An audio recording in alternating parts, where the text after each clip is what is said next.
Hi all, welcome to ones. ഇന്ന് നിങ്ങളുടെ മുന്നിൽ എത്തിയിട്ടുള്ളത് ജിയോ ടെക്നിക്കൽ എഞ്ചിനീയറിംഗ് 2ൻ്റെ KTU ക്വസ്റ്റ്യൻ പേപ്പർ സൊല്യൂഷനുമായിട്ടാണ്. സോ നമ്മൾ എടുത്തിട്ടുള്ളത് 2022 ഡിസംബറിൽ കഴിഞ്ഞിട്ടുള്ള ക്വസ്റ്റ്യൻ പേപ്പറാണ്. ഓക്കെ, അപ്പോൾ നിങ്ങളുടെ സബ്ജക്റ്റ് കോഡ് 305 ആണ്. നമുക്കറിയാം, നേരത്തെ പറഞ്ഞ പോലെ തന്നെ ഡിസംബർ 2022 അതായത് 2019 സ്കീമിൽ കഴിഞ്ഞിട്ടുള്ള എക്സാം പേപ്പറാണ് നമ്മളിവിടെ എടുത്തിട്ടുള്ളത്. ഓക്കെ, സോ നമ്മൾ ഈ ഒരു സെഷനിൽ ചെയ്യുന്നത് മൊഡ്യൂൾ 1ൻ്റെ ഡിസ്കഷനാണ്. ഓക്കെ, അപ്പോൾ നമുക്ക് ജസ്റ്റ് എക്സാം പാറ്റേൺ ഒന്ന് പറയാം. നമുക്കറിയാം, 2 പാർട്ടാണല്ലോ നിങ്ങളുടെ എക്സാം വരുന്നത് അല്ലേ, part A and part B. അതിൽ പാർട്ട് എയിൽ വരുന്നത് 3 മാർക്ക് ക്വസ്റ്റ്യൻസ് ആണ്, അതായത് 3 മാർക്കിൻ്റെ ക്വസ്റ്റ്യൻസ് ആണ് വരുന്നത്. ടോട്ടൽ 10 ക്വസ്റ്റ്യൻസ് ഉണ്ടാവും. അപ്പോൾ നമുക്ക് 5 മൊഡ്യൂൾസ് ആണുള്ളത്. ആ 5 മൊഡ്യൂളിൽ നിന്നും ഓരോ മൊഡ്യൂളിൽ നിന്നും 2 ക്വസ്റ്റ്യൻ വീതം, അങ്ങനെ ടോട്ടൽ 10 ക്വസ്റ്റ്യൻസ് ഉണ്ടാവും. സോ ടോട്ടൽ 30 മാർക്സ് ആണ് പാർട്ട് എയിൽ വരുന്നത്. അതുപോലെ പാർട്ട് ബി അല്ലേ, പാർട്ട് ബിയിൽ വരുന്നത് എല്ലാതും 14 മാർക്കിൻ്റെ ക്വസ്റ്റ്യൻസ് ആണ്. 14 മാർക്കിൻ്റെ ക്വസ്റ്റ്യൻസ്, അതിൽ തന്നെ ഓർ ക്വസ്റ്റ്യൻ കൂടെ ഉണ്ടാവും. അപ്പോൾ ഒരു മൊഡ്യൂളിൽ നിന്ന് 2 സെറ്റ് ഓഫ് ക്വസ്റ്റ്യൻസ് ഉണ്ടാവും. അതിൽ ഏതെങ്കിലും ഒന്നാണ് നിങ്ങൾ അറ്റൻഡ് ചെയ്യേണ്ടത്. സോ അങ്ങനെ നമുക്ക് 5 മൊഡ്യൂൾസിന്, അതായത് 14 × 5 70 മാർക്സിനാണ് പാർട്ട് ബിയിൽ വരുന്ന ക്വസ്റ്റ്യൻസ്. ഓക്കെ, അങ്ങനെ നമുക്ക് ടോട്ടൽ 100 മാർക്സിനാണ് വരുന്നത്. അപ്പോൾ നേരത്തെ പറഞ്ഞ പോലെ നമ്മൾ ഈ ഒരു സെഷനിൽ ചെയ്യാൻ പോകുന്നത് മൊഡ്യൂൾ 1 ആണ്. ഓക്കെ, അപ്പോൾ മൊഡ്യൂൾ 1ൻ്റെ സിലബസ് ജസ്റ്റ് ഒന്ന് പറയാം. ഇപ്പോൾ മൊഡ്യൂൾ 1ൽ പ്രധാനമായിട്ട് നമുക്ക് വരുന്നത് എർത്ത് പ്രഷറാണ്. എർത്ത് പ്രഷറുമായി ബന്ധപ്പെട്ടാണ് നമുക്ക് അതിൽ പ്രോബ്ലംസ് കാര്യങ്ങളൊക്കെ വരുന്നത്. ഓക്കെ, അപ്പോൾ എർത്ത് പ്രഷറിൽ തന്നെ എർത്ത് പ്രഷർ അറ്റ് റെസ്റ്റ് വരുന്നുണ്ട്, അതുപോലെ തന്നെ active earth pressure, passive earth pressure. ഈ 3 കാര്യങ്ങളാണ് ഇതിൽ ഇമ്പോർട്ടൻ്റ് ആയിട്ട് വരുന്നത്. അതോടൊപ്പം തന്നെ റാൻകിൻസ് തിയറി വരുന്നുണ്ട്, കൂളംസ് തിയറി, എർത്ത് പ്രഷറിൻ്റെ തിയറീസ് തന്നെയാണ് അത് വരുന്നത്. അതുപോലെ തന്നെ ഫൗണ്ടേഷൻസിൻ്റെ ബേസിക് കാര്യങ്ങൾ കൂടെ ഇതിൽ വരുന്നുണ്ട്. ഫൗണ്ടേഷൻ എന്തിനു വേണ്ടിയിട്ടാണ്, അതിൻ്റെ ഫംഗ്ഷൻസ്, ടൈപ്സ്. നമുക്കറിയാം ബേസിക്കായിട്ട് 2 ടൈപ്പ് ഫൗണ്ടേഷൻസ് ആണുള്ളത് അല്ലേ, ഷാലോ ഫൗണ്ടേഷൻ അതുപോലെ ഡീപ്പ് ഫൗണ്ടേഷൻ. പിന്നെ അതിനെ തന്നെ കാറ്റഗറൈസ് ചെയ്തിട്ടുണ്ട്. അപ്പോൾ ഇത്രയും കാര്യങ്ങളാണ് നമുക്ക് മൊഡ്യൂൾ 1ൽ വന്നിട്ടുള്ളത്. സോ നമുക്ക് ആദ്യം പാർട്ട് എയിൽ ഈ മൊഡ്യൂൾ 1ൽ ചോദിച്ചിട്ടുള്ള ക്വസ്റ്റ്യൻസ് നോക്കാം. നേരത്തെ പറഞ്ഞ പോലെ പാർട്ട് എയിൽ 2 ക്വസ്റ്റ്യൻസ് ആണ് ഒരു മൊഡ്യൂളിൽ നിന്ന് ഉണ്ടാവുക. നോക്കാം. സോ നോക്ക്, ഈ 2 ക്വസ്റ്റ്യൻസ് ആണ് നമുക്ക് അവിടെ ചോദിച്ചിട്ടുണ്ടായിരുന്നത് പാർട്ട് എയിൽ നിന്ന്. സോ ഫസ്റ്റ് ക്വസ്റ്റ്യൻ എന്താണ്, define active earth pressure, passive earth pressure and earth pressure at rest, mention its equations. Okay, രണ്ടാമത്തെ question, mention any 3 selection criteria of type of foundation. ഈ 2 ക്വസ്റ്റ്യൻസ് ആണ് part എയിൽ നിന്ന് വന്നിട്ടുള്ളത്. So നമുക്ക് ആദ്യത്തെ earth pressure, lateral earth പ്രഷറുമായി ബന്ധപ്പെട്ടുള്ള കാര്യം നോക്കാം. നോക്ക്, ആദ്യം എന്താണ് എർത്ത് പ്രഷർ എന്ന് പറയാം. Okay, earth pressure is the lateral earth pressure exerted by the soil on a shoring system. It is dependent on the soil structure and the interaction or movement with the retaining system. അപ്പോൾ നമുക്ക് സാധാരണ നമ്മൾ പറയാറുള്ളത് ഒരു retaining വാളുമായി ബന്ധപ്പെടുത്തിയിട്ടാണ്. So ഇങ്ങനെ നമ്മളൊരു retaining വാൾ construct ചെയ്യുകയാണെന്നുണ്ടെങ്കിൽ, എന്തിനാണ് നമ്മൾ റീറ്റെയിനിങ് വാൾ കൺസ്ട്രക്ട് ചെയ്യുന്നത്, അതിന് ബാക്കിൽ വരുന്ന അല്ലേ ഒരു സോയിൽ ഫില്ലോ അല്ലെങ്കിൽ മറ്റെന്തെങ്കിലും മെറ്റീരിയൽസ് ഇവിടെ റീറ്റെയിൻ ചെയ്തിരിക്കാൻ വേണ്ടിയിട്ട് അല്ലേ. അപ്പോൾ അതുകൊണ്ട് തന്നെ ഈ ഒരു സോയിൽ മാസ് ഈ റീറ്റെയിൻ വാളിലോട്ട് ഒരു ലാറ്ററൽ ഫോഴ്സ് എക്സേർട്ട് ചെയ്യും. അതിനാണ് നമ്മൾ എന്ത് പറയുന്നത്, ലാറ്ററൽ എർത്ത് പ്രഷർ അല്ലെങ്കിൽ സിംപ്ലി എർത്ത് പ്രഷർ എന്ന് പറയുന്നത്. ഓക്കെ, അപ്പോൾ അതിൻ്റെ ഒരു 3 കാറ്റഗറീസാണ് നമ്മുടെ ഈ ഒരു ക്വസ്റ്റ്യനിൽ ചോദിച്ചിട്ടുള്ളത്. നോക്കാം. നോക്ക്, first earth pressure at rest. Earth pressure at rest ആണ് പറയുന്നത്.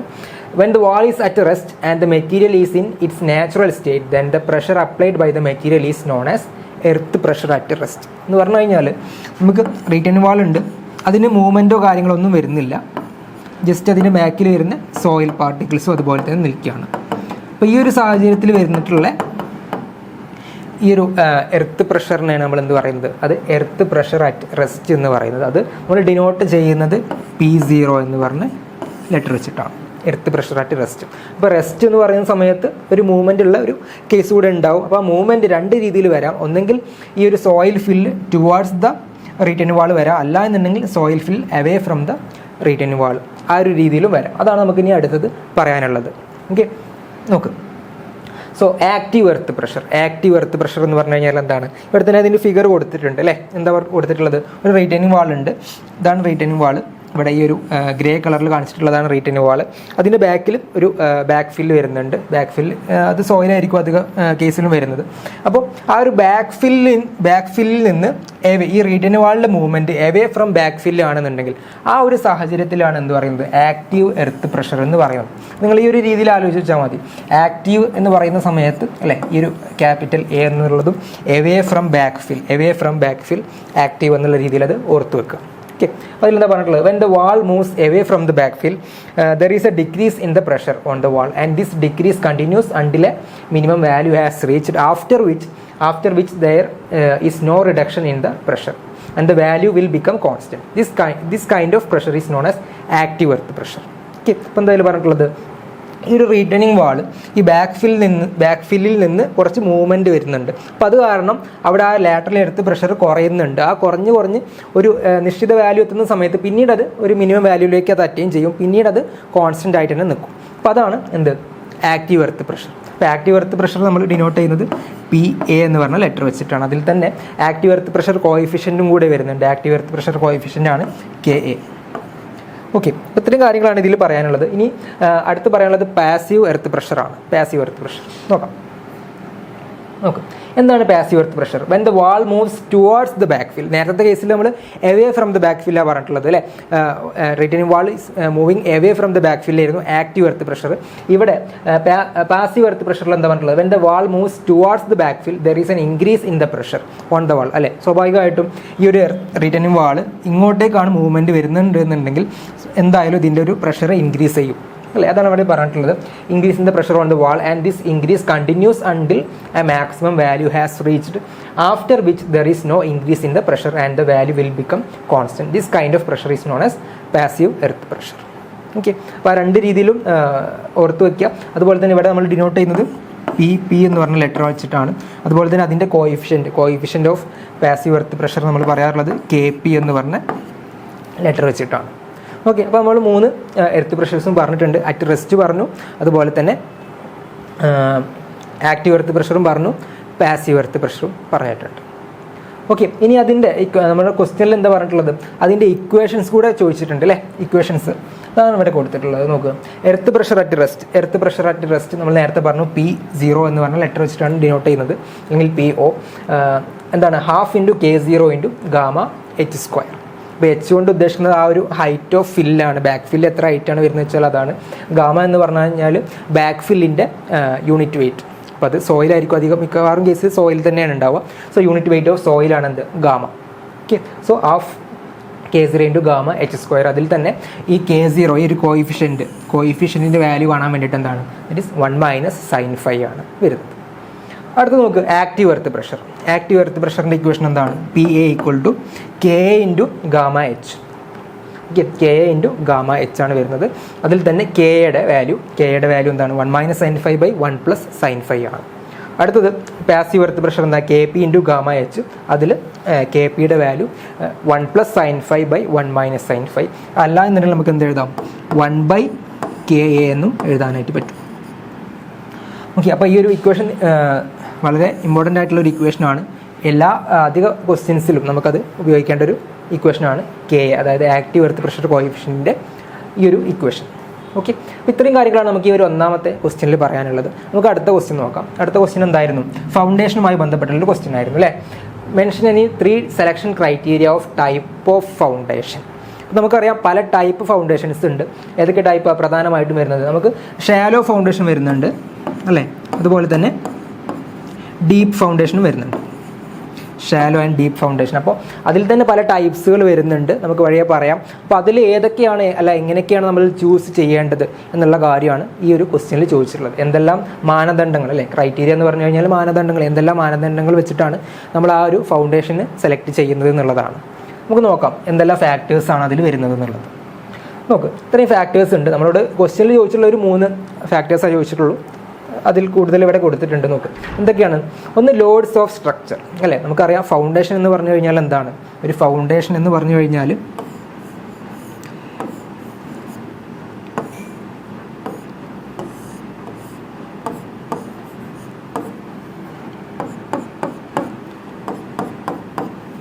ഈ ഒരു സ്ട്രക്ചറിൻ്റെ ലോഡ് അല്ലേ, ആ ഒരു ബിൽഡിംഗ് നമ്മൾ കൺസ്ട്രക്ട് ചെയ്യുകയാണെന്നുണ്ടെങ്കിൽ ആ ബിൽഡിങ്ങിൻ്റെ സൂപ്പർ സ്ട്രക്ചറിലെ ലോഡ് താഴത്തോട്ട്, അതായത് സോയിലിലോട്ട് ട്രാൻസ്ഫർ ചെയ്യാൻ വേണ്ടിയിട്ട് ഈ ഒരു ബിൽഡിങ്ങിൻ്റെ താഴെ നമ്മൾ കൺസ്ട്രക്ട് ചെയ്യുന്ന ഒരു കമ്പോണൻറ്റിനെയാണ് നമ്മൾ എന്ത് പറയുക ഫൗണ്ടേഷൻ എന്ന് പറയാം അല്ലേ.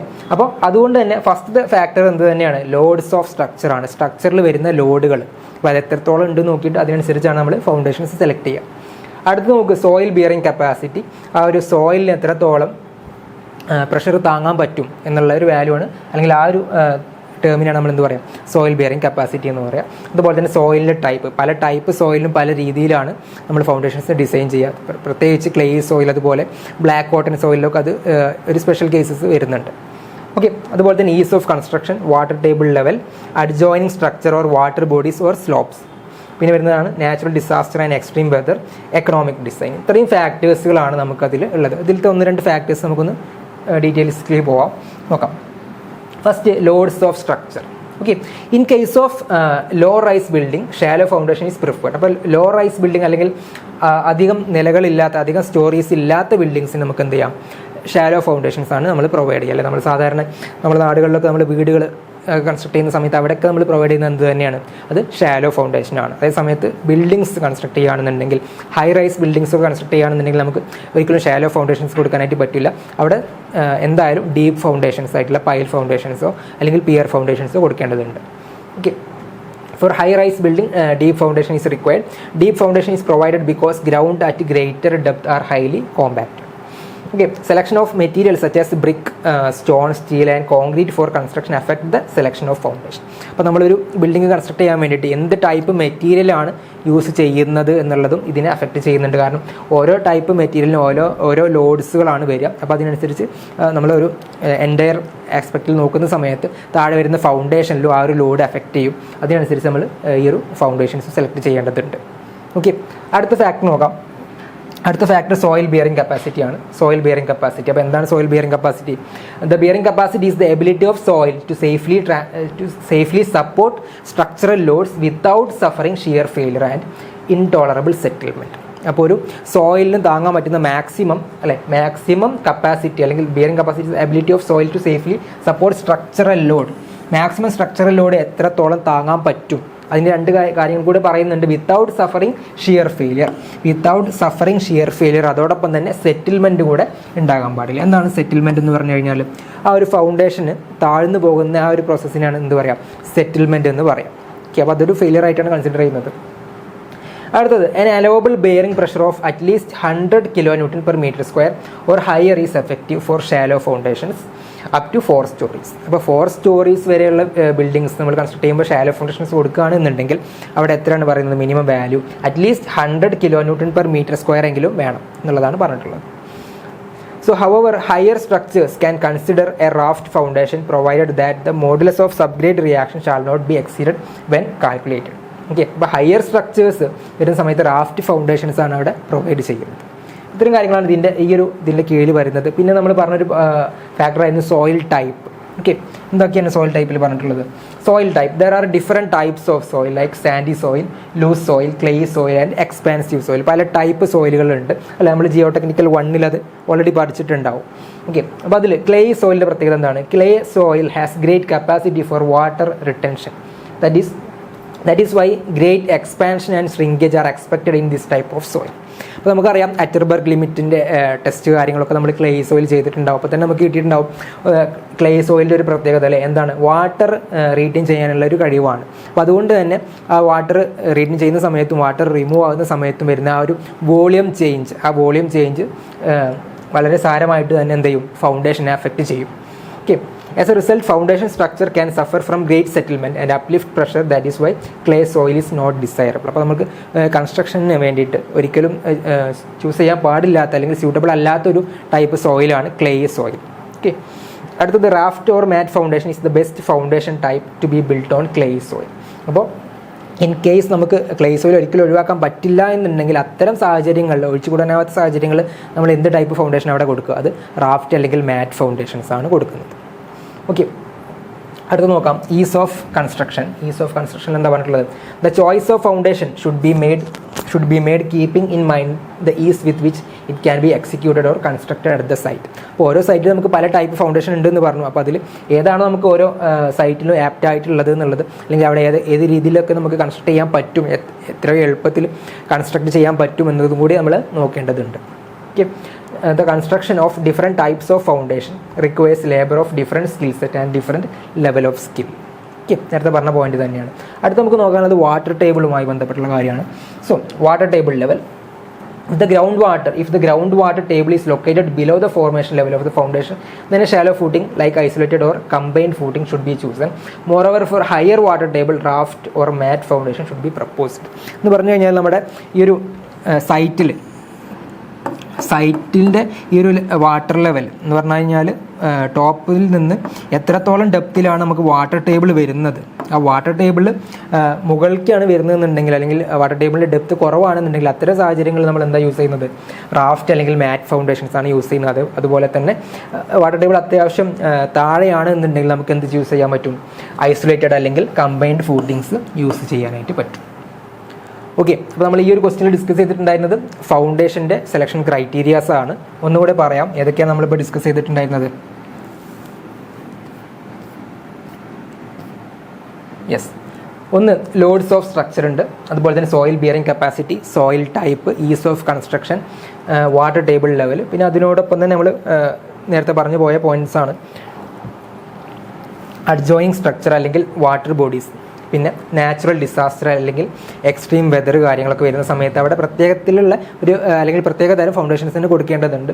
അതുപോലെ തന്നെ എക്കണോമിക് ഡിസൈൻ, നമ്മൾ ഒരു ബിൽഡിംഗ് മാക്സിമം സേഫ് ആയിക്കോട്ടെ എന്ന് വെച്ചിട്ട് ഒരു ചെറിയ അല്ലെങ്കിൽ ചെറിയ സ്ട്രക്ചറിന് തന്നെ പൈൽ ഫൗണ്ടേഷൻസോ പിയർ ഫൗണ്ടേഷൻസോ കൊടുക്കേണ്ട ആവശ്യമില്ല. അപ്പോൾ നമ്മളവിടെ ആ ഒരു എക്കണോമി കൂടെ നോക്കേണ്ടതുണ്ട് അല്ലേ, ആ കാര്യങ്ങളാണ് അവിടെ പറഞ്ഞിട്ടുള്ളത്. ഓക്കെ, ഇത്രയും കാര്യങ്ങളാണ് നമുക്ക് പാർട്ട് എയിൽ വന്നിട്ടുണ്ടായിരുന്നത്. അപ്പോൾ പാർട്ട് എയിൽ ഇപ്പോൾ നമ്മൾ 2 ക്വസ്റ്റ്യൻസ് ആണ് ഡിസ്കസ് ചെയ്തത്. ഫസ്റ്റത്തെ ക്വസ്റ്റ്യൻ എന്തായിരുന്നു, എർത്ത് പ്രഷറുമായി ബന്ധപ്പെട്ടുള്ള കാര്യമായിരുന്നു അല്ലേ, എർത്ത് പ്രഷർ അറ്റ് റെസ്റ്റ്, അതുപോലെ എർത്ത് പ്രഷർ, ആക്റ്റീവ് എർത്ത് പ്രഷറും പാസീവ് എർത്ത് പ്രഷറും അതുമായി ബന്ധപ്പെട്ടുള്ള ഇക്വേഷൻസും പറഞ്ഞു. ഈ ഒരു ക്വസ്റ്റ്യനിൽ നമ്മൾ ഫൗണ്ടേഷൻസിൻ്റെ സെലക്ഷൻ ക്രൈറ്റീരിയാസും പറഞ്ഞു. ഓക്കെ, അപ്പോൾ ഇനി നമുക്ക് അടുത്ത് പറയാനുള്ളത് പാർട്ട് ബിയിലത്തെ ക്വസ്റ്റ്യൻസ് ആണ്. പാർട്ട് ബിയിലത്തെ ക്വസ്റ്റ്യൻസ് നോക്കാം. എന്തൊക്കെയാണ് ക്വസ്റ്റ്യൻസ് നോക്കുക. അപ്പോൾ ഈ ക്വസ്റ്റ്യനിൽ എന്താ പറഞ്ഞിട്ടുള്ളത്, for an earth retaining structure shown in figure construct earth pressure diagram for active state and find the total thrust per unit length of wall. അപ്പോൾ പാർട്ട് ബിയിലത്തെ ഫസ്റ്റ് സെറ്റ് ഓഫ് ക്വസ്റ്റ്യൻസ് ആണ്. നേരത്തെ പറഞ്ഞ പോലെ പാർട്ട് ബിയിൽ നമുക്ക് 2 set questions ആണ് ഉണ്ടാവുക. അതിൽ ഏതെങ്കിലും ഒരു ക്വസ്റ്റ്യൻ ആണ് നിങ്ങൾ അറ്റൻഡ് ചെയ്യേണ്ടത്.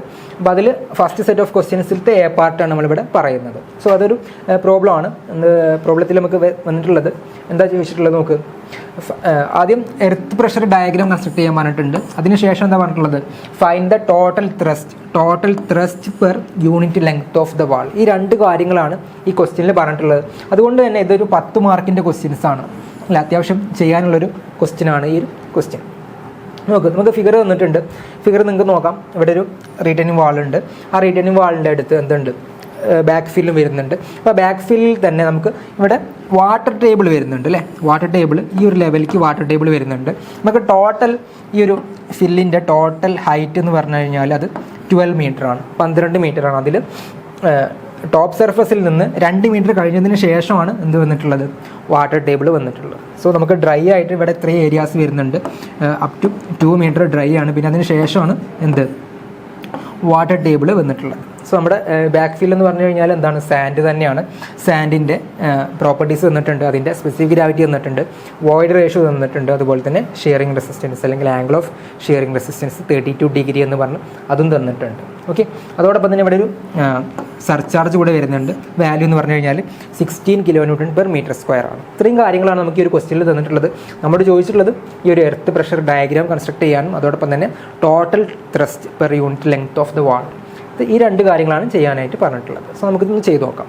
ഓക്കെ, നോക്ക്, ജസ്റ്റ് വേണമെങ്കിൽ ഫിഗർ ഒന്നുകൂടെ ഒന്ന് വരയ്ക്കാം.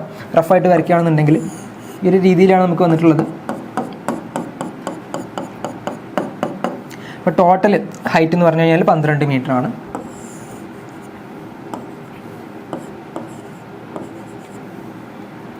അതിൽ 2 മീറ്ററിലോട്ടാണ് എന്ത് വന്നിട്ടുള്ളത്, വാട്ടർ ടേബിൾ അല്ലേ, വാട്ടർ ടേബിൾ ഇവിടെയാണ് വന്നിട്ടുള്ളത്. പിന്നെ അതിന് താഴത്തേക്ക് 10 മീറ്റർ വരുന്നുണ്ട്. ഓക്കെ, അതിന് പോലെ തന്നെ ഇവിടെ മുകളിൽ സർചാർജ് കൂടെ വരുന്നുണ്ട്. വാല്യൂ എന്ന് പറഞ്ഞു കഴിഞ്ഞാൽ അല്ലേ 16 ആണ് വന്നിട്ടുള്ളത്, 16 kN/m². ഇത്രയും കാര്യങ്ങളാണ് ഈ ക്വസ്റ്റ്യനിൽ തന്നിട്ടുള്ളത്. അപ്പോൾ നമുക്ക് ഈ ഒരു ക്വസ്റ്റ്യൻ ചെയ്യാൻ വേണ്ടിയിട്ട് നമുക്ക് എന്തൊക്കെ കാര്യങ്ങൾ അറിഞ്ഞിരിക്കണം. നമുക്ക് ഒന്ന് ആക്റ്റീവ് എർത്ത് പ്രഷർ കോയിഫിഷ്യൻ്റ് അറിഞ്ഞിരിക്കണം.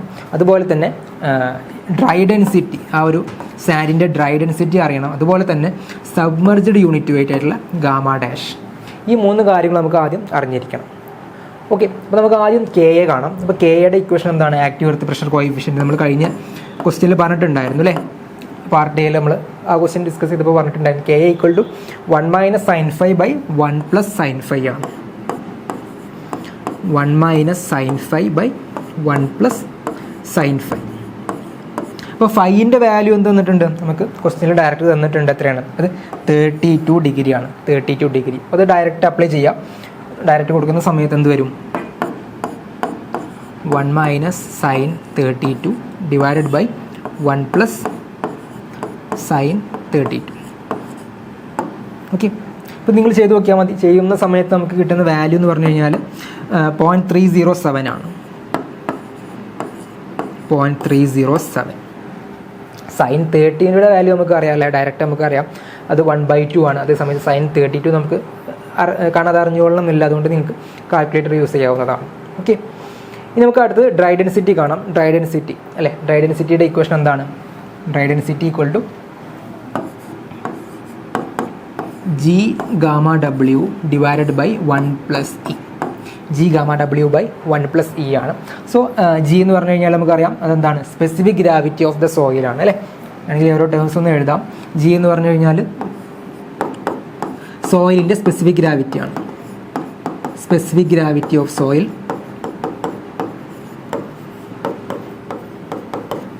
അതുപോലെ ഗാമ W അല്ലെ, ഗാമ W എന്ന് പറഞ്ഞു കഴിഞ്ഞാൽ എന്താണ്? അത് യൂണിറ്റ് വെയിറ്റ് ഓഫ് വാട്ടർ ആണ്.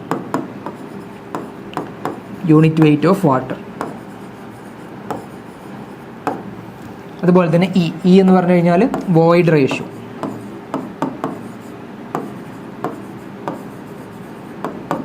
വോയിഡ് റേഷ്യോ നമുക്കറിയണം. ഓക്കെ, അപ്പോൾ നമുക്ക് ഈ ക്വസ്റ്റ്യനിൽ നമുക്ക് ജിയും തന്നിട്ടുണ്ട്, അതുപോലെ തന്നെ വോയിഡ് റേഷ്യോയും ഡയറക്റ്റ് തന്നെ ക്വസ്റ്റ്യനിൽ തന്നിട്ടുണ്ട് അല്ലേ, ആ ഫിഗറിൽ തന്നിട്ടുണ്ട്. പിന്നെ ഗാമ ഡബ്ല്യൂയുടെ വാല്യൂ നമുക്കറിയാം 9.81 ആണ്, കോൺസ്റ്റൻറ്റ് വാല്യൂ ആണ്. ഓക്കെ, ആണെങ്കിൽ ആ ക്വസ്റ്റ്യനിൽ ഒന്നുകൂടി കാണിച്ചു തരാം. ഇതാ ഈ ഒരു ഫിഗറിൽ കൊടുത്തിട്ടുണ്ട് അല്ലേ. ജിയുടെ വാല്യൂ 2.65 ആണ്. അതുപോലെ തന്നെ വോയിഡ് റേഷ്യോയുടെ വാല്യൂ എന്താണത്? 0.55 കൂടെയാണ്. സോ നമ്മുടെ ഇക്വേഷൻ എന്ത് വരും? 2.65 × 9.81 ഡിവൈഡഡ് ബൈ 1 + 0.55. ഓക്കെ, ഇത് ചെയ്യുമ്പോൾ നമുക്ക് കിട്ടുന്ന വാല്യൂ എന്ന് പറഞ്ഞു കഴിഞ്ഞാൽ 16.772 ആണ്. Okay, unit kN/m². നേരത്തെ പറഞ്ഞു സബ്മർജ്ഡ് യൂണിറ്റ് വെയിറ്റ് കൂടെ നമ്മൾ കാണേണ്ടതുണ്ട്. So gamma sub equal to എന്താണ്? ഗാമ സബ് ഈക്വൽ ടു അല്ലെങ്കിൽ ഗാമ ഡാഷ് ഈക്വൽ ടു അല്ലേ, ഗാമ ഡാഷ് ഈക്വൽ ടു എന്താണ്? G -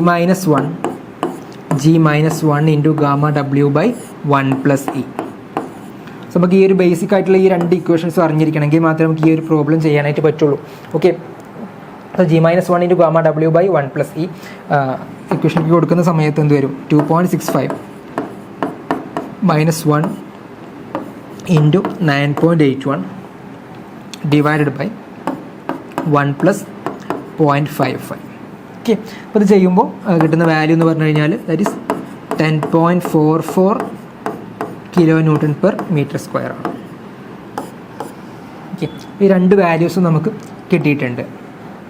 ഓക്കെ, നമുക്ക് ജസ്റ്റ് ഒന്ന് എർത്ത് പ്രഷർ ഡയഗ്രാം ഒന്ന് വരച്ച് നോക്കാം. എർത്ത് പ്രഷർ ഡയഗ്രാം എങ്ങനെ വരുന്നത്?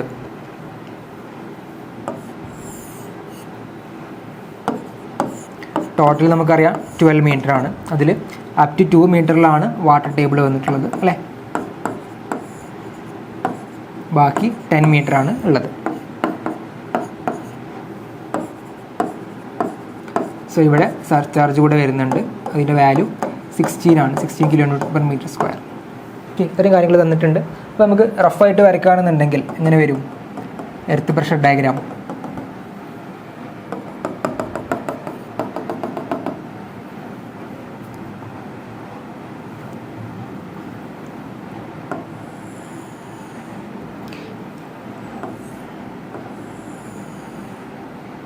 ഇത് സർചാർജ് കാരണമുള്ളത് വരും. അതിനും പുറമെയാണ് എന്ത് വരുന്നത്? അപ് ടു വാട്ടർ ടേബിൾ അല്ലേ.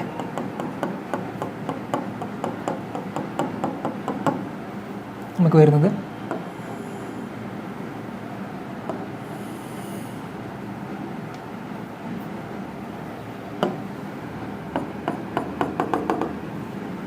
അതിൽ തന്നെ വരുന്ന കാര്യമാണ്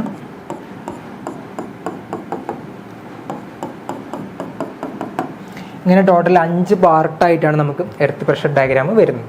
ഓക്കെ, അപ്പോൾ അതിൽ ഈ ഒരു പോയിന്റ് അല്ലെങ്കിൽ ഈ ഒരു ഡിസ്റ്റൻസിന് നമുക്ക് എന്ത് മാർക്ക് ചെയ്യാം? PA1 എന്ന് മാർക്ക് ചെയ്യാം. PA1. അതുപോലെ തന്നെ ഇത് ഈ ഒരു ഡിസ്റ്റൻസ് PA2. ഓക്കെ, അപ്പോൾ ഇത് PA3. അപ്പോൾ PA3യും PA2വും സെയിം തന്നെയാണ് വരുന്നത്. PA2 and PA3 same. Okay, ഇത് PA1 കേട്ടോ. ആക്റ്റീവ് എർത്ത് പ്രഷറാണ് ഉദ്ദേശിക്കുന്നത്, അതിൻ്റെ ഓരോ point intensity of active earth pressure. Okay, ഇനി ഇത് PA4,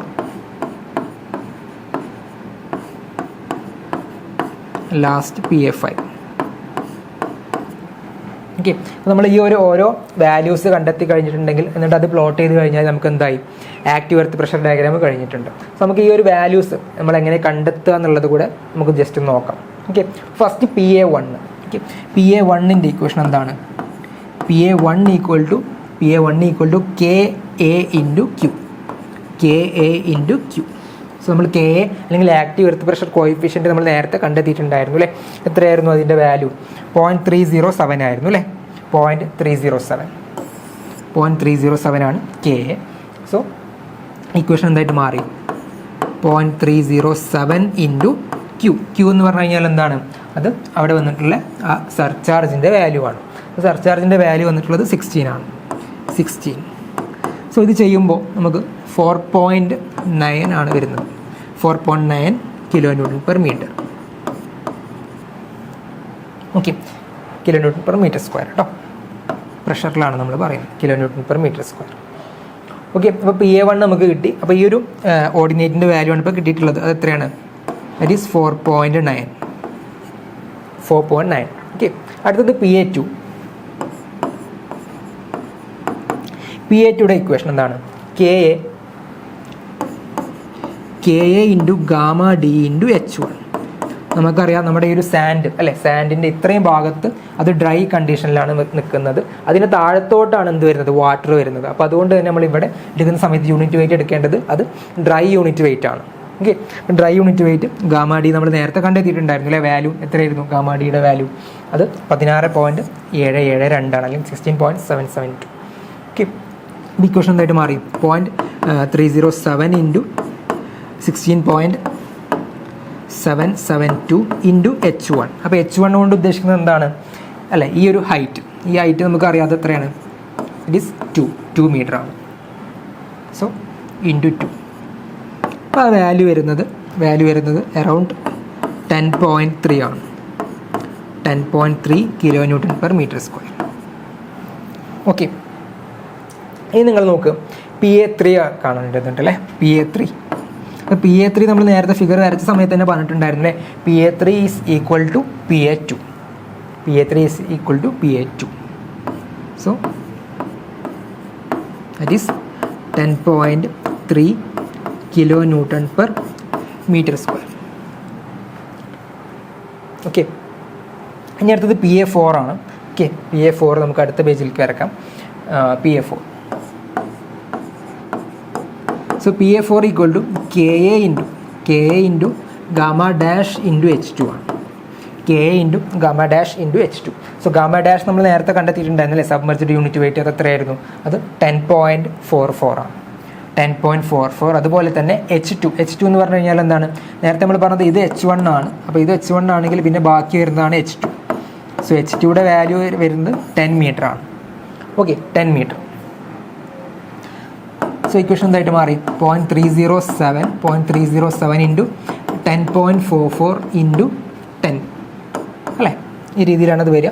സോ അതിൻ്റെ വാല്യൂ വരുന്നത് 32.05 kN/m². സോ PA4 കൂടെ കിട്ടിയെന്ന് നമുക്ക് ഒന്നുകൂടെ കിട്ടാനുള്ളത് എന്താണ്? PA5 ആണ്. PA5. So PA5 equal to gamma W into H2. Gamma W into H2. So gamma Wയുടെ value unit weight of water that is 9.81 into H2 that is 10 metre. So 98.1 kN/m² എന്നാണ് ആ value വരുന്നത്. So നമുക്ക് എല്ലാ വാല്യൂസും വന്നിട്ടുണ്ട് അല്ലേ? PA1 കിട്ടി, PA2 കിട്ടി, PA3, PA4, PA5 എല്ലാം തന്നെ നമുക്ക് കിട്ടിയിട്ടുണ്ട്. സോ നമ്മുടെ ഫസ്റ്റത്തെ ക്വസ്റ്റ്യൻ ആയിട്ടുണ്ട് അല്ലേ. നമ്മുടെ 2 ക്വസ്റ്റ്യനാണ് ഈ ഒരു ഒറ്റ ചോദ്യത്തിൽ ചോദിച്ചിട്ടുണ്ടായിരുന്നത്. ഒന്ന് കൺസ്ട്രക്ട് എർത്ത് പ്രഷർ ഡയഗ്രാം, അത് നമ്മളിപ്പോൾ കൺസ്ട്രക്ട് ചെയ്ത് കഴിഞ്ഞിട്ടുണ്ട്. അതിൻ്റെ ഓരോ ഓർഡിനേറ്റ്സും നമുക്ക് കിട്ടിയിട്ടുണ്ട്. ഇനി വേണമെന്നുണ്ടെങ്കിൽ ആ ഒരു ഓർഡിനേറ്റ്സും എന്ത് ചെയ്യാം, ആ ഒരു ഫിഗറിലോട്ട് മാർക്ക് ചെയ്യും. അടുത്തത് find the total thrust per unit length of the wall എന്നാണ് ചോദ്യം. നമുക്ക് ആ ടോട്ടൽ ത്രസ്റ്റ് നമുക്ക് എങ്ങനെ കിട്ടുക? അപ്പോൾ അതിന് വേണ്ടിയിട്ട് നമുക്ക് മാർക്ക് ചെയ്യാം.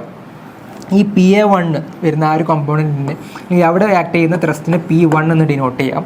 അതുപോലെ തന്നെ വേണമെങ്കിൽ വേറെ കളറിൽ മാർക്ക് ചെയ്യാം. സോ ഇത് P1, ഇനി ഇത് P2, അതുപോലെ ഇത് P3, ഇത് P4 and last one that is P5. So total thrust എന്ന് പറഞ്ഞു കഴിഞ്ഞാൽ എന്താണ്? ഇപ്പോൾ നമ്മൾ ഈ ഓരോ കമ്പോണൻറ്റ് കണ്ടു കഴിഞ്ഞിട്ടുണ്ട്, അത് ടോട്ടലായിട്ട് ആഡ് ചെയ്താൽ മതി. അപ്പോൾ നമുക്ക് എന്ത് കിട്ടും? ടോട്ടൽ ത്രസ്റ്റ് പെർ, അല്ലെങ്കിൽ ആ ടോട്ടൽ ത്രസ്റ്റ് ഓൺ ദാറ്റ് വാൾ നമുക്ക് കിട്ടും.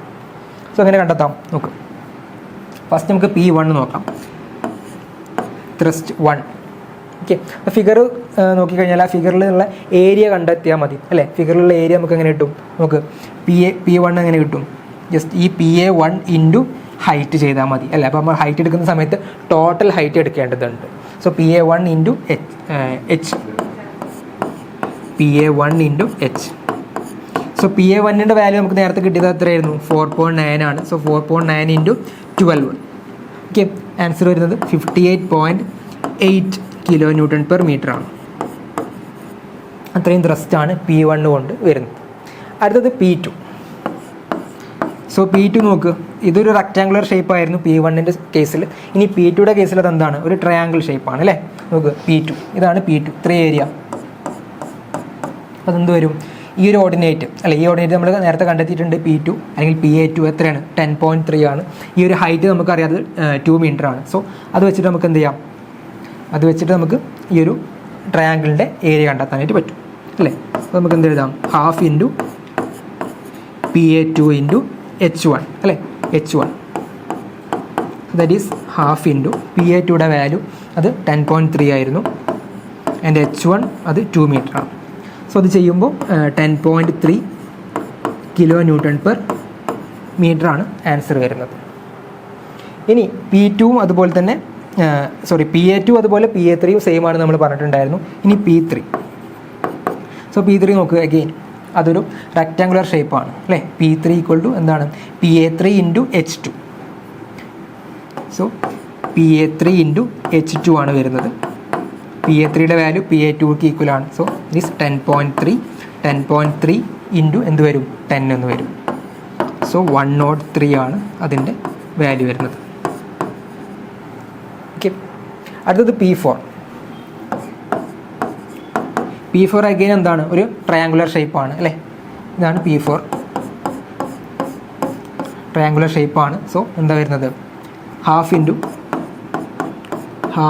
PA4 into H2. Okay, so half into PA4യുടെ വാല്യൂ എന്താണ്? 32.05 ആണ്. 32.05 ഇൻറ്റു 10. ഓക്കെ, ആൻസർ വരുന്നത് 160.25 kN/m. ഇനി അടുത്തത് P5, ലാസ്റ്റ് വൺ ആണ്. P5 അല്ലേ, അതൊരു ട്രയാങ്കുലർ ഷേപ്പ് തന്നെയാണ് വരുന്നത്. Half into PA5 into H2. So എന്ത് വരും? ഹാഫ് ഇൻറ്റു PA5യുടെ വാല്യൂ എന്തായിരുന്നു? അത് 98.1 ആയിരുന്നു. 98.1 ഇൻറ്റു 10. സോ 98.1 ഇൻറ്റു 5 എന്ന് വരും. ആൻസർ വരുന്നത് 490.5 ആണ്. സോ നമുക്ക് ഓരോന്നും കിട്ടിയിട്ടുണ്ട്. ഇനി ടോട്ടൽ ത്രസ്റ്റ് കാണാൻ എന്ത് ചെയ്താൽ മതി? ഇത് ടോട്ടലായിട്ട് ആഡ് ചെയ്താൽ മതി. സോ ടോട്ടൽ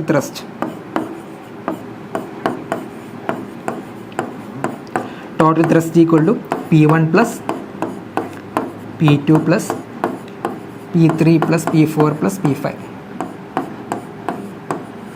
ഓക്കെ, അപ്പോൾ വാല്യൂസ് വരുന്നത് ഫസ്റ്റ് വൺ 58.8 ആയിരുന്നു. 58.8 പ്ലസ് 10.3 പ്ലസ് 103 പ്ലസ് 160.25 പ്ലസ് 490.5.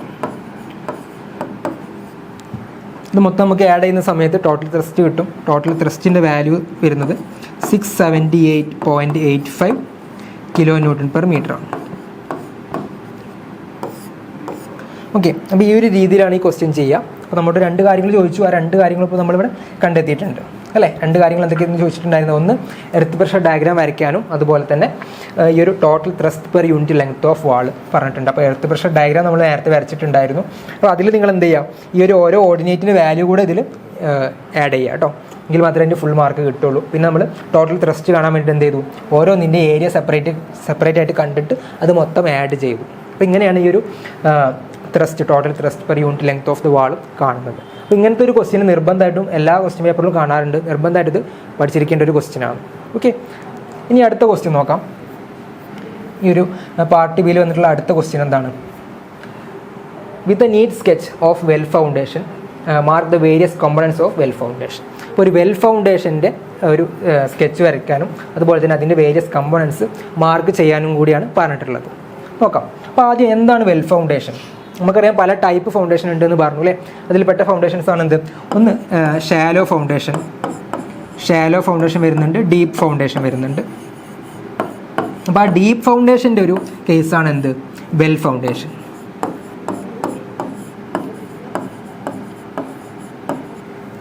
പിന്നെ മറ്റൊരു ടൈപ്പ് ഓഫ് ഡീപ്പ് ഫൗണ്ടേഷനാണ് പൈൽ ഫൗണ്ടേഷൻ.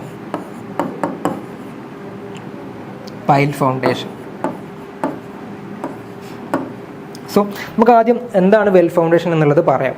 ഓക്കെ, നോക്ക് എന്താണ് well foundation. Well foundation is the type of deep foundation which is mainly equipped below the water level for bridges. അപ്പോൾ പ്രധാനമായിട്ടും ബ്രിഡ്ജുകൾക്കൊക്കെ വേണ്ടിയിട്ടാണ് നമ്മൾ ഈ ഒരു വെൽ ഫൗണ്ടേഷൻസ് യൂസ് ചെയ്യുന്നത്. ഓക്കെ, അതുപോലെ തന്നെ well foundation is the same as an open caisson and it can be establish on the dry bed or after making a sand island. ഈ 2 കാര്യങ്ങളാണ് ഇതിൽ പറഞ്ഞിട്ടുള്ളത്. ഇതൊന്നും നിങ്ങൾ എഴുതണമെന്നില്ല, ജസ്റ്റ് നിങ്ങൾ ആ ഫിഗർ വരച്ചിട്ട് കമ്പോണൻറ്റ് പാർട്സ് മാർക്ക് ചെയ്താൽ മതിയാവും. അപ്പോൾ ആദ്യം നമുക്ക് ജസ്റ്റ് അതിൻ്റെ ഒരു പിക്ചോറിയൽ റെപ്രസെൻറ്റേഷൻ നോക്കാം. ഉണ്ടോ? ഇതാണ് ഒരു വെൽ ഫൗണ്ടേഷൻ്റെ ആക്ച്വൽ കേസ് അല്ലെങ്കിൽ ഒരു പിക്ചർ എന്ന് പറയുകയാണെങ്കിൽ. ഓക്കെ, നമുക്ക് എക്സാമിന് വരയ്ക്കാൻ പറ്റുന്ന ഒരു ഫിഗർ കൂടെ കാണിക്കാം. എക്സാമിന് നമുക്ക് ഈ ഒരു ഫിഗറാണ് നിങ്ങൾ നിർബന്ധമായിട്ടും വരയ്ക്കേണ്ടത്. ഓക്കെ, അപ്പോൾ എന്തെല്ലാം കമ്പോണൻസ് ആണ് ഇതിൽ വന്നിട്ടുള്ളത് എന്നുള്ളത് നോക്ക്. നമുക്ക് ഏറ്റവും ടോപ്പിൽ എന്തുണ്ട്? ഒരു വെൽ ക്യാപ്പ് വരുന്നുണ്ട്. ആ വെൽ ക്യാപ്പിലോട്ടാണ് എൻ്റയർ ലോഡ്, അബട്ട്മെൻറ്റിൻ്റെ ലോഡ് വരുന്നത്. ഓക്കെ, പിന്നെ വരുന്നതാണ് 2 വാൾസുകൾ. 2 സൈഡിൽ 2 വാൾ വരുന്നുണ്ട്. ആക്ച്വലി ഇതിൻ്റെ ഒരു സെക്ഷനാണ് കൊടുത്തിട്ടുള്ളത്. ശരിക്കും അത് ഒരു സർക്കുലർ ഷേപ്പ് ആയിരിക്കും ഉണ്ടാവുക. ഓക്കെ, അപ്പോൾ സർക്കുലർ ഷേപ്പിന് കട്ട് ചെയ്തതാണ് ഇവിടെ 2 വാൾസ് ആക്കിയിട്ട് കാണിച്ചിട്ടുള്ളത്. ഓക്കെ, ഈ 2 വാൾസ്.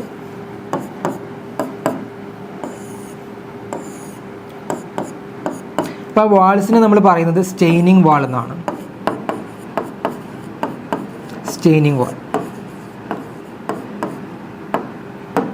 ഓക്കെ, അതുപോലെ തന്നെ ആ വാളിന് താഴെ എന്തുണ്ട്? ഒരു കർബ് കൊടുത്തിട്ടുണ്ട്. ആ കർബിന് താഴെ കട്ടിങ് എഡ്ജ് കൂടെ പ്രൊവൈഡ് ചെയ്തിട്ടുണ്ട്. കാരണം നമുക്ക് ഈ ഒരു വെല്ല് സിങ്കിങ് എന്ന് പറഞ്ഞൊരു പ്രോസസ്സ് ഉണ്ട്. ഈ ഒരു വെല്ല് ഇങ്ങനെ ഭൂമിയിലേക്ക് അടിയിലേക്ക് താഴ്ത്താണ് ചെയ്യുക. അപ്പോൾ അതിന് വേണ്ടിയിട്ടാണ് ഇവിടെ കട്ടിങ് എഡ്ജ് കാര്യങ്ങളൊക്കെ കൊടുത്തിട്ടുള്ളത്. അങ്ങനെ കട്ടിങ് എഡ്ജ് കഴിഞ്ഞിട്ട് നമുക്ക് ആവശ്യമായിട്ടുള്ള ഡെപ്ത് എത്തിക്കഴിഞ്ഞിട്ടുണ്ടെങ്കിൽ എന്ത് ചെയ്യും? അതിന് ഏറ്റവും താഴെ ബോട്ടം പ്ലഗ് പ്രൊവൈഡ് ചെയ്യും. അതാണ് ബോട്ടം പ്ലഗ്. നോർമലി നമ്മൾ കോൺക്രീറ്റ് ആണ് പ്രൊവൈഡ് ചെയ്യുക കേട്ടോ. പിന്നെ അതിന് ശേഷം ഇത്രയും ഭാഗത്ത് സാൻഡോ അല്ലെങ്കിൽ വേറെ എന്തെങ്കിലും എർത്ത് ഫില്ല് വെച്ചിട്ട് ഫില്ല് ചെയ്യും. സോ സാൻഡ് ഫില്ലിംഗ് ആണ് ഇവിടെ ചെയ്യുന്നത്. ഓക്കെ, പിന്നെ അതിന് ശേഷം നമുക്ക് ആവശ്യമായിട്ടുള്ള ഹൈറ്റ് എത്തിക്കഴിഞ്ഞിട്ടുണ്ടെങ്കിൽ പിന്നെ ബാക്കി കോൺക്രീറ്റിംഗ് ആണ് ചെയ്യുക. സോ അതിന് നമ്മൾ ടോപ്പ് പ്ലഗ് എന്ന് പറയും. സോ 2 പ്ലഗുകളുണ്ട്, ഒന്ന് ബോട്ടം പ്ലഗും ടോപ്പ് പ്ലഗും. അപ്പോൾ ടോപ്പ് പ്ലഗ് ഇട്ടതിന് ശേഷം അല്ലെങ്കിൽ ടോപ്പ് പ്ലഗ് കാസ്റ്റ് ചെയ്തതിന് ശേഷം അതിന് മുകളിലാണ് വെൽ ക്യാപ്പ് നമ്മൾ പ്രൊവൈഡ് ചെയ്യുക. പിന്നെ ആ വെൽ ക്യാപ്പിലോട്ടാണ് എൻ്റയർ ലോഡ് വരുന്നത്. സോ ബ്രിഡ്ജിൻ്റെ പിയറൊക്കെ ഇങ്ങോട്ടേക്കാണ് വരിക, ബ്രിഡ്ജ് പിയർ. ഓക്കെ, അപ്പോൾ ഇതാണ് ഈ ഒരു വെൽ ഫൗണ്ടേഷൻ്റെ കമ്പോണൻറ്റ് പാർട്സ്. അപ്പോൾ ഈ ഫിഗർ നിങ്ങൾ നിർബന്ധമായിട്ട് പഠിക്കുക. പല എക്സാമുകളിലും ഇത് ചോദിച്ചിട്ടുണ്ട്. ഓക്കെ, ഇതോടൊപ്പം തന്നെ ഈ ഒരു വെൽ ഫൗണ്ടേഷനുമായി ബന്ധപ്പെട്ട് നിങ്ങൾ പഠിക്കേണ്ട മറ്റു കാര്യമാണ് ഒന്ന് വെൽ സിങ്കിങ് പഠിക്കേണ്ടതുണ്ട്. അതുപോലെ തന്നെ shifting and tilting of well, ഇതുകൂടെ നിങ്ങൾ നിർബന്ധമായിട്ട് പഠിക്കാം. ഓക്കെ, അപ്പോൾ ഒരു ഫിഗർ കൂടെ നോക്കാം. സെയിം ഫിഗർ തന്നെയാണ്, വേറൊരു രീതിയിൽ കാണിച്ചു എന്നേ ഉള്ളൂ. എന്താണ് കമ്പോണൻസ് ഓഫ് വെല്ല്? മുകളിൽ ഒരു പിയർ കൊടുത്തിട്ടുണ്ട്. പിയറിന് താഴെ വെൽ ക്യാപ്പ്, നേരത്തെ പറഞ്ഞ പോലെ അതിന് താഴെ ടോപ്പ് പ്ലഗ് ഉണ്ട്. ടോപ്പ് പ്ലഗിന് താഴെ അല്ലെങ്കിൽ ടോപ്പ് പ്ലഗ് എവിടെ നിൽക്കുന്നത്? 2 സ്റ്റെയിനിങ് വാളിൻ്റെ ഇടയിലാണ് വന്നിട്ടുള്ളത് അല്ലേ. നമ്മൾ നേരത്തെ പറഞ്ഞു സ്റ്റെയിനിങ് വാൾ. പിന്നെ അതിനകത്ത് സാൻഡ് ഫില്ലിംഗ് ആണ് വരുന്നത്. പിന്നെ താഴെ ബോട്ടം പ്ലഗ് ഉണ്ട്. അതുപോലെ തന്നെ ആ സ്റ്റെയിനിങ് വാളിൻ്റെ താഴെ കെർബ് അതുപോലെ തന്നെ കട്ടിംഗ് എഡ്ജ് കൂടെ കൊടുത്തിട്ടുണ്ട്. ഓക്കെ, ഇതാണ് ഈ 2 ക്വസ്റ്റ്യൻസ്. പാർട്ട് ബിയിലത്തെ ഫസ്റ്റ് സെറ്റ് ഓഫ് ക്വസ്റ്റ്യൻസ് ആണ് നമ്മൾ ഡിസ്കസ് ചെയ്തത്. ഇനി അടുത്ത സെറ്റ് ഓഫ് ക്വസ്റ്റ്യൻസ് കൂടെ നോക്കാം. സോ അടുത്ത സെറ്റ് ഓഫ് ക്വസ്റ്റ്യൻസ് ആണ് പാർട്ട് ബിയിൽ വന്നിട്ടുള്ള രണ്ടാമത്തെ സെറ്റ്. എന്തൊക്കെയാണ്? 2 ക്വസ്റ്റ്യനുകളാണ് നേരത്തെ കണ്ട പോലെ തന്നെ. ഇവിടെ 2 ക്വസ്റ്റ്യനല്ല 3 ക്വസ്റ്റ്യൻസ് വന്നിട്ടുണ്ട് അല്ലേ. എന്തൊക്കെയാണ്? ഒന്ന് ഒരു പ്രോബ്ലമാണ്, രണ്ടാമത്തത് തിയറിയാണ്, മൂന്നാമത്തതും ഒരു തിയറി ഓറിയൻറ്റഡ് ആയിട്ടുള്ളൊരു ക്വസ്റ്റ്യൻ തന്നെയാണ്. സോ എന്താണ് ഫസ്റ്റ് ക്വസ്റ്റ്യൻ? എത്ര മാർക്കിൻ്റെ? 6 മാർക്കിൻ്റെ ക്വസ്റ്റ്യൻ ആണ് ഫസ്റ്റത്തെ question. A smooth returning wall 6 meter high retains dry granular backfill weighing 16 kN/m³ to its level surface. അപ്പോൾ ഫസ്റ്റത്തെ കേസിൽ അത് ഡ്രൈ ആണെന്ന് പറഞ്ഞിട്ടുണ്ട്. Okay, the active thrust on the fall അല്ല വാളാണ്, on the wall is 96 kN/m of wall.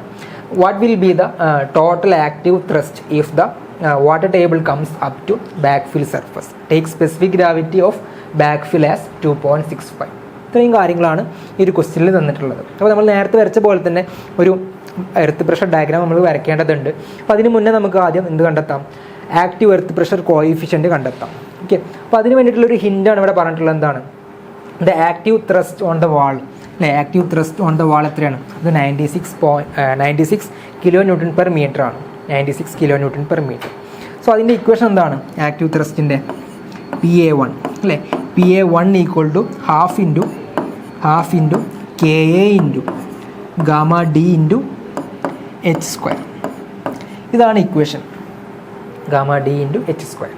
So gamma D ആണ് നമുക്ക് ആദ്യം തന്നിട്ടുള്ളത്. എന്താണ്? ഡ്രൈ ഗ്രാനുലാർ ബാക്ക് ഫിൽ വെയിങ് എന്ന് പറഞ്ഞ് തന്നിട്ടുണ്ട്. എത്രയാണ് അതിൻ്റെ വാല്യൂ? ഇത് 16 kN/m³ ആണ്. സോ ഗാമ ഡിയുടെ വാല്യൂ ഗാമ ഡി = 16 kN/m³ ആണ് ഗാമ ഡി. ഓക്കെ, അതുപോലെ തന്നെ എച്ച് എന്ന് പറഞ്ഞു കഴിഞ്ഞാൽ എന്താണ്? റീറ്റേണിംഗ് വാളിൻ്റെ ഹൈറ്റ് ആണ്. റീറ്റേണിംഗ് വാളിൻ്റെ ഹൈറ്റ്. കെ നമുക്ക് അറിയോ? ഇല്ല, കെ നമുക്ക് കണ്ടെത്തേണ്ടതുണ്ട്. അതുപോലെ തന്നെ ഹാഫ് കോൺസ്റ്റൻ്റ് ആണ്. പിന്നെ PA1 എന്ന് പറഞ്ഞു കഴിഞ്ഞാൽ എന്താണ്? അത് 96 kN/m ആണ് അല്ലേ. ആ ത്രസ്റ്റിൻ്റെ വാല്യൂ ആണ്. നമുക്ക് നേരത്തെ നമ്മൾ കെ അങ്ങനെ കണ്ടെത്തിയിട്ടുണ്ടായിരുന്നത്. അവിടെ നമുക്ക് 5 തന്നിട്ടുണ്ടായിരുന്നു. 5 കിട്ടിക്കഴിഞ്ഞാൽ നമുക്ക് 1 - sin φ / 1 + sin φ എന്ന് ചെയ്യാമായിരുന്നു. പക്ഷേ ഇവിടെ നമുക്ക് 5 തന്നിട്ടില്ല. അതുകൊണ്ടാണ് നമ്മൾ ഈ ഒരു രീതിയിൽ കെ കണ്ടെത്തുന്നത്. സോ എന്താണ് നമുക്ക് ഇക്വേറ്റ് ചെയ്യാൻ പറ്റും? 96 = half into KA into 16 into 6². ഇത് സോൾവ് ചെയ്യുമ്പോൾ നമുക്ക് കെയുടെ വാല്യൂ കിട്ടും. കെ നമുക്ക് കിട്ടുന്നത് ദറ്റ് ഈസ് 0.33 ആണ്. അല്ലെങ്കിൽ നമുക്ക് അതിനെന്ത് എഴുതാം? 1/3 എന്നും എഴുതാനായിട്ട് പറ്റും. ഓക്കെ, ഇനി നമുക്ക് അടുത്തത് ഗാമ സാച്ചുറേറ്റഡിൻ്റെ വാല്യൂ അറിയണം. ഗാമ സാറ്റ് അല്ലേ. ഗാമ സാച്ചുറേറ്റഡിൻ്റെ വാല്യൂ അറിയണം. സോ ഗാമ സാറ്റിൻ്റെ ഇക്വേഷൻ എന്താണ്? That is G + E into gamma W. G + E into gamma W by 1 + E. Okay, അപ്പോൾ ഈ ക്വസ്റ്റ്യൻ അല്ലെങ്കിൽ ഈ ഒരു ഇക്വേഷനിലേക്ക് നിങ്ങൾ നോക്കാം. ഇക്വേഷനിൽ നമുക്ക് ക്വസ്റ്റ്യനിൽ തന്നിട്ടുണ്ട് അല്ലേ. G എന്ന് പറഞ്ഞു കഴിഞ്ഞാൽ സ്പെസിഫിക് ഗ്രാവിറ്റിയാണ്. സ്പെസിഫിക് ഗ്രാവിറ്റി ഓഫ് സോയിലാണ്, അത് നമുക്കറിയാം. അതുപോലെ E എന്ന് പറഞ്ഞു കഴിഞ്ഞാൽ എന്താണ്? വോയിഡ് റേഷ്യോ ആണ്. ഗാമ W എന്ന് പറഞ്ഞു കഴിഞ്ഞാൽ യൂണിറ്റ് വെയിറ്റ് ഓഫ് വാട്ടർ ആണ് അല്ലേ. അപ്പോൾ ഈ ഒരു ക്വസ്റ്റ്യനിൽ അല്ലെങ്കിൽ ഈ ഒരു ഇക്വേഷനിൽ നമുക്ക് അറിയില്ല. നമുക്ക് ഈ ക്വസ്റ്റ്യനിൽ ഡയറക്റ്റ് തന്നിട്ടില്ല അല്ലേ. നമുക്ക് G തന്നിട്ടുണ്ട്. ജിയുടെ വാല്യൂ ആണ് 2.65. ഇനി ഗാമ W നമുക്ക് കോൺസ്റ്റൻ്റ് ആണെന്ന് അറിയാം. ഇറ്റ് ഈസ് 9.81 ആണ്. സോ നമുക്ക് E കാണേണ്ടതുണ്ട് അല്ലേ. E കാണാൻ വേണ്ടി നമുക്ക് എന്താ ചെയ്യാം? സോ ഡ്രൈ ഡെൻസിറ്റിയുടെ ഇക്വേഷൻ അറിയണം. ഡ്രൈ ഡെൻസിറ്റി എന്താണ്? G gamma W by 1 + E ആണ്. G gamma W by 1 + E. Okay, 1 + E. അപ്പോൾ ഗാമ ഡിയുടെ വാല്യൂ നമുക്ക് ക്വസ്റ്റ്യനിൽ തന്നിട്ടുണ്ട് അല്ലേ. 16 എന്ന് പറഞ്ഞ് തന്നിട്ടുണ്ട്. അത് തമ്മിൽ ഇക്വേറ്റ് ചെയ്ത് കഴിഞ്ഞാൽ നമുക്ക് എന്ത് കിട്ടും? വോയിഡ് റേഷ്യോയുടെ വാല്യൂ കിട്ടും. സോ ഗാമ ഡി = എന്താണ്? 16 ആണ്. 16 = 2.65 into 9.81 divided by 1 + E. So ഇത് ചെയ്യുമ്പോൾ നമുക്ക് ഇയുടെ വാല്യൂ അല്ലെങ്കിൽ വോയിഡ് റേഷ്യോയുടെ വാല്യൂ കിട്ടും. എത്രയാണ് വരുന്നത്? അത് 0.625 ആണ്. 0.625. അപ്പോൾ ചില ക്വസ്റ്റ്യനിൽ നമുക്ക് ഡയറക്റ്റായിട്ട് തന്നെ വോയിഡ് റേഷ്യോയുടെ വാല്യൂ തരാറുണ്ട്. ഇനി വേറെ ചില ടൈപ്പ് ക്വസ്റ്റ്യൻസിൽ പോറോസിറ്റിയുടെ വാല്യൂ തന്നിട്ടുണ്ട്. സോ പോറോസിറ്റിയുടെ വാല്യൂ തന്നു കഴിഞ്ഞിട്ടുണ്ടെങ്കിൽ നമ്മൾ എങ്ങനെയാണ് വോയിഡ് റേഷ്യോ കാണുന്നത്? സോ അതിനൊരു ഇക്വേഷൻ കൂടെ ഉണ്ട്. എന്താണ്? E = n/1 - n. അതുകൂടെ നിങ്ങൾ ഓർത്തിരിക്കുക. ഓക്കെ, അപ്പോൾ ഇനി നമുക്കിവിടെ ഗാമ സാച്ചുറേറ്റഡ് കാണാം. ഗാമ സാച്ചുറേറ്റഡ് ഈക്വൽ ടു ജിയുടെ വാല്യൂ നമ്മൾ നേരത്തെ പറഞ്ഞു, that is 2.65 plus 0.625. 0.625 into 9.81. 9.81 divided by 1 plus 0.625. Okay, so value വരുന്നത് 19.77 kilo newton per metre square ആണ് ഗാമ സാച്ചുറേറ്റഡിൻ്റെ വാല്യൂ വരുന്നത്. ഓക്കെ, സോ നമ്മൾക്ക് ഇനി അടുത്ത് കാണാനുള്ളത് ഗാമ സാച്ചുറേറ്റഡ് നമ്മൾ കണ്ടെത്തിയിട്ടുള്ളത് എന്തിനു വേണ്ടിയിട്ടാണ്? ഗാമ സബ്മെർജ്ഡ് കാണാൻ വേണ്ടിയിട്ടാണ്. Okay, so gamma submerged equal to എന്താണ്? It is gamma sat minus gamma W ആണ് അല്ലേ. ഗാമ സബ്മെർജ്ഡ് നമ്മൾ ഗാമ ഡാഷ് എന്ന് ഡിനോട്ട് ചെയ്യാറുണ്ട്. സോ എന്ത് വരും? 19.77 മൈനസ് 9.81 അല്ലേ. ഇപ്പോൾ വാല്യൂ വരുന്നത് 9.96 ആണ്. 9.96 kilo newton per metre cube. ഈ രീതിയിലാണ് അതിൻ്റെ വാല്യൂ വരുന്നത്, ഗാമ ഡാഷിൻ്റെ വാല്യൂ വരുന്നത്. സോ ഇനി എർത്ത് പ്രഷർ ഡയഗ്രാം എങ്ങനെ വരും? റഫായിട്ട് വരക്കുകയാണെന്നുണ്ടെങ്കിൽ നമുക്കറിയാം ടോട്ടൽ ഹൈറ്റ് എന്ന് പറഞ്ഞു കഴിഞ്ഞാൽ 6 മീറ്റർ ആണ്. 6 മീറ്റർ. അപ്പോൾ അതിൽ മുകളിലേക്ക് വാട്ടർ ടേബിൾ മുകളിലോട്ട് റൈസ് ചെയ്യുന്ന സമയത്ത് അല്ലേ എർത്ത് പ്രഷർ ഡയഗ്രാം എങ്ങനെ വരുന്നത്? എർത്ത് പ്രഷർ ഡയഗ്രാം വരുന്നത്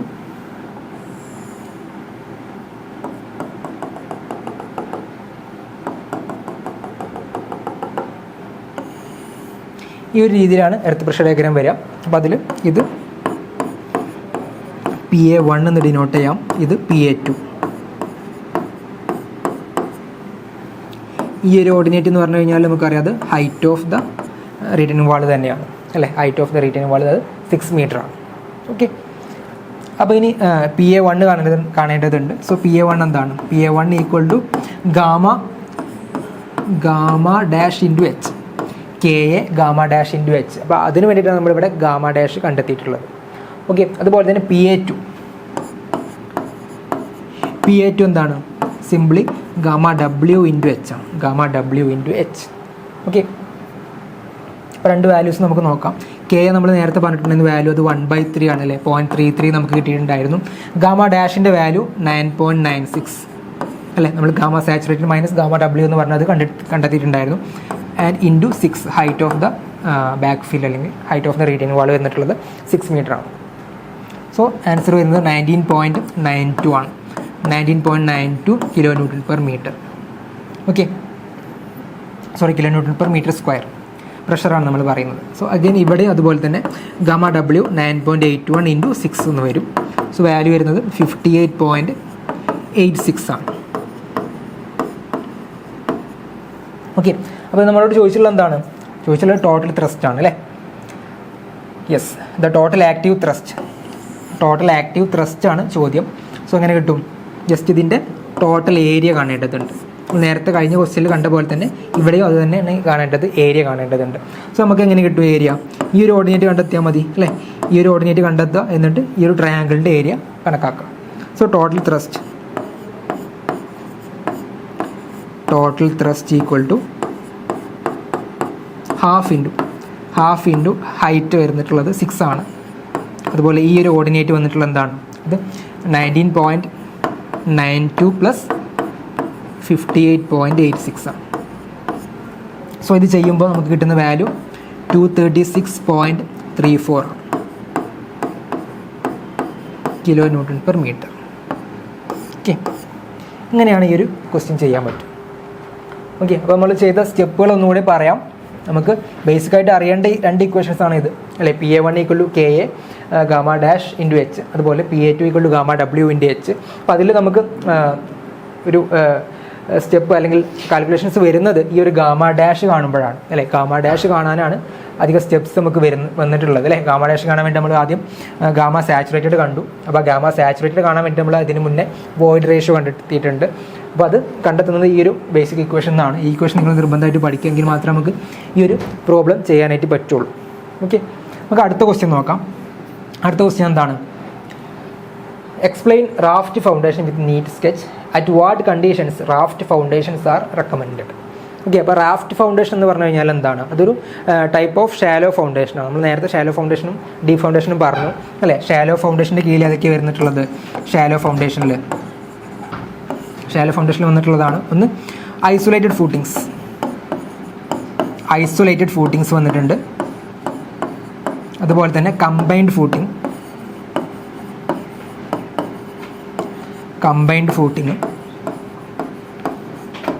പിന്നെ വന്നിട്ടുള്ളതാണ് സ്ട്രാപ്പ് ഫൂട്ടിങ്.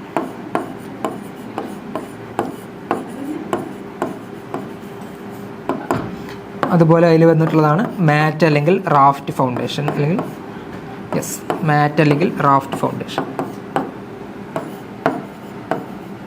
ഓക്കെ. അപ്പോൾ ഈ ഒരു ക്വസ്റ്റ്യനിൽ നമ്മോട് ചോദിച്ചിട്ടുള്ളത് മാറ്റ് അല്ലെങ്കിൽ റാഫ്റ്റ് ഫൗണ്ടേഷനാണ്. അപ്പോൾ നമുക്ക് നോക്കാം. ആദ്യം എന്താണ് റാഫ്റ്റ് ഫൗണ്ടേഷൻ എന്നുള്ളത് പറയാം. The raft foundation is a large single continuous concrete slab, typically in a square or rectangular shape. Okay, spread over the large area of soil and it supports all the load of the building and transfers it to the soil. അപ്പോൾ എന്താ പറഞ്ഞിട്ടുള്ളത്? നമ്മൾ isolated ഫൂട്ടിങ്ങും ഇതും തമ്മിലുള്ള മാറ്റം എന്താ? നമുക്കറിയാം, ഒരു ബിൽഡിങ്ങിൻ്റെ സ്ട്രക്ചറാണ് വരച്ചിട്ടുള്ളത്. ഇങ്ങനെ ബീംസും കോളംസും ഉണ്ടെന്നുണ്ടെങ്കിൽ ഈ ഓരോ കോളത്തിനും നമ്മൾ സെപ്പറേറ്റഡ് ഫൂട്ടിങ് കൊടുക്കുന്നതിനാണ് നമ്മൾ എന്ത് പറയാം? ഐസൊലേറ്റഡ് ഫൂട്ടിങ് എന്ന് പറയാം.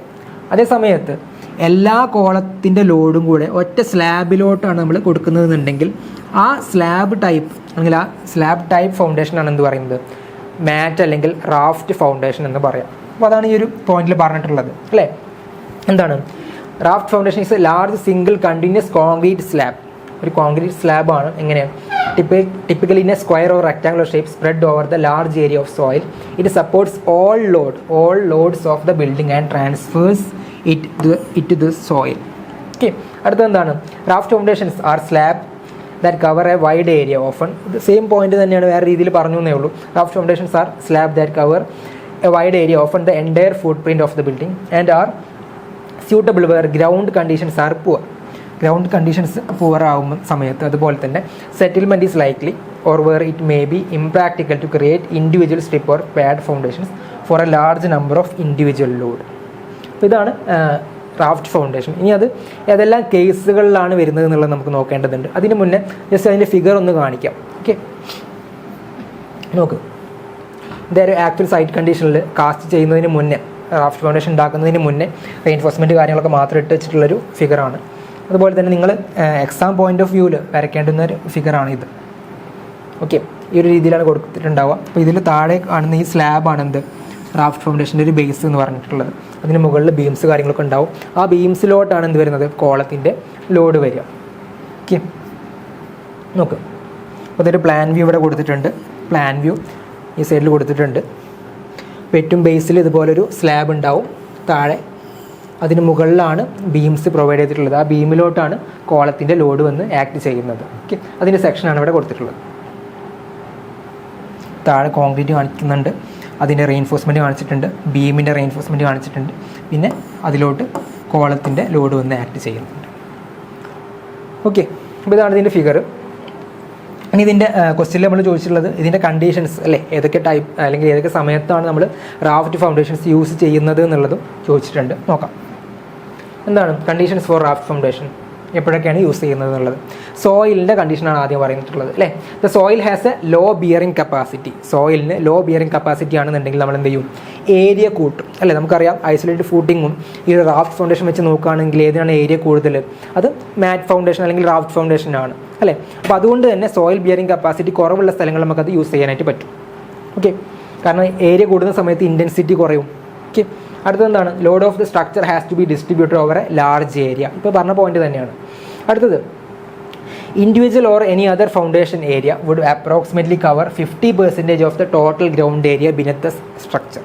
അപ്പോൾ നമ്മൾ മാറ്റ് ഫൗണ്ടേഷൻ കൊടുക്കുന്നതിന് പകരം ഇൻഡിവിജ്വൽ ഫൂട്ടിങ് കൊടുക്കുകയാണെന്നുണ്ടെങ്കിൽ അതിൻ്റെ ടോട്ടൽ ഏരിയ എടുക്കുന്ന സമയത്ത് അത് 50% ഏരിയയ്ക്ക് മുകൾക്ക് വരികയാണെന്നുണ്ടെങ്കിൽ നമ്മൾ എന്ത് ചെയ്യുക? അവിടെ എക്കണോമിക്കലായിട്ടുള്ളത് എന്താണ്? അത് മാറ്റ് ഫൗണ്ടേഷനാണ്. അടുത്തത് the columns or walls are placed so closely that the individual footings would overlap. ഇപ്പോൾ രണ്ട് കോളങ്ങൾ അല്ലെങ്കിൽ അധികം അടുത്തടുത്ത് വരുന്ന വാൾസുകൾ തമ്മിൽ അല്ലെങ്കിൽ അതിലോട്ട് നമ്മൾ ഐസൊലേറ്റഡ് ഫൂട്ടിങ് കൊടുക്കുകയാണെന്നുണ്ടെങ്കിൽ അത് തമ്മിൽ ഓവർലാപ്പിംഗ് വരുന്ന സമയത്തും എന്താണ്? ഈ ഒരു മാറ്റ് ഫൗണ്ടേഷനാണ് നമ്മൾ യൂസ് ചെയ്യുന്നത്. ഓക്കെ. അടുത്തത് there is a possibility of differential settlement in case of individual footings is used. അപ്പോൾ സോയിലിൻ്റെ കണ്ടീഷന് എന്തെങ്കിലും പ്രശ്നങ്ങൾ ഉണ്ട് എന്നുണ്ടെങ്കിൽ അവിടെ ഇൻഡിവിജ്വൽ ഫൂട്ടിങ് കൊടുക്കുകയാണെന്നുണ്ടെങ്കിൽ ഡിഫറൻഷ്യൽ സെറ്റിൽമെൻറ്റ് വരികയാണെന്നുണ്ടെങ്കിൽ അല്ലേ, എന്താ ഡിഫറൻഷ്യൽ സെറ്റിൽമെൻറ്റ് എന്ന് പറഞ്ഞു കഴിഞ്ഞാൽ ഇൻഡിവിജ്വൽ ഫൂട്ടിങ്സ് പല ഫൂട്ടിങ്ങും പല രീതിയിലാണ് സെറ്റിൽമെൻറ്റ് വരുന്നതെന്നുണ്ടെങ്കിൽ അല്ലെ പല റേറ്റ് ഓഫ് സെറ്റിൽമെൻറ്റ് ആണെന്നുണ്ടെങ്കിൽ അതിനെയാണ് നമ്മൾ എന്ത് പറയുന്നത്, ഡിഫറൻഷ്യൽ സെറ്റിൽമെൻറ്റ് എന്ന് പറയാം. അപ്പോൾ അതും നമുക്ക് ഇതുവഴി തടയാനായിട്ട് പറ്റും. അടുത്തത് when soil strata are unpredictable and contain pockets of compressible soil. ഇപ്പോൾ പറഞ്ഞ പോയിന്റ് തന്നെയാണ്.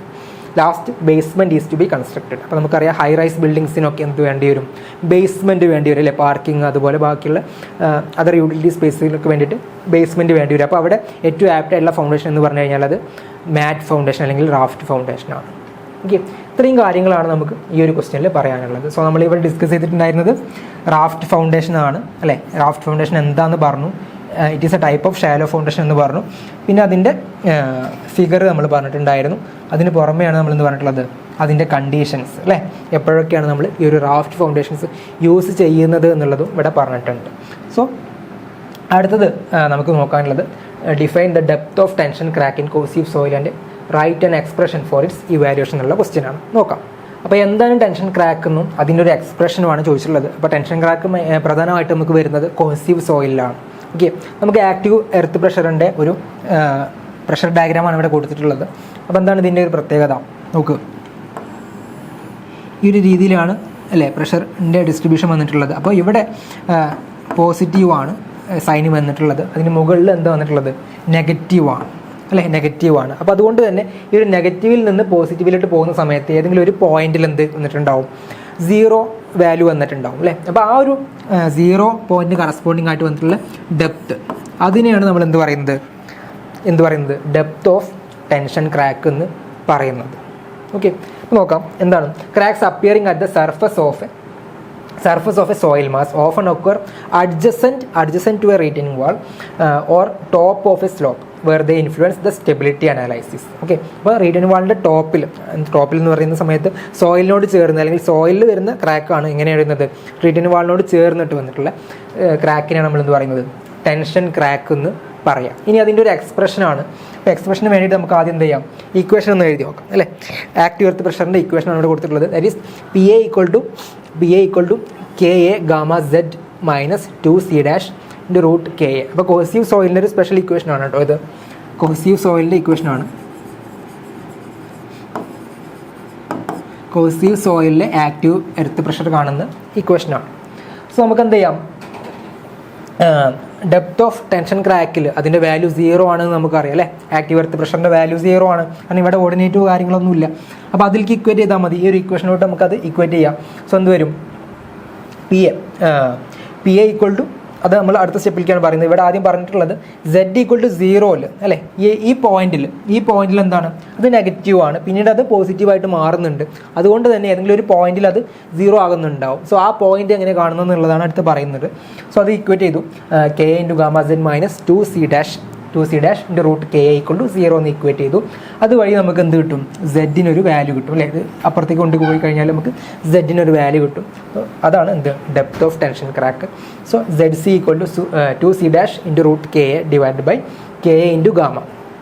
ഓക്കെ, പിന്നെ ഈ ഒരു റൂട്ട് KA അതുപോലെ ഇവിടെ ഒരു റൂട്ട് KA ഉണ്ടാവും, അത് പോയി കഴിഞ്ഞാൽ പിന്നെ ബാക്കി റൂട്ട് KA ഒന്നുകൂടെ ഉണ്ടാവും.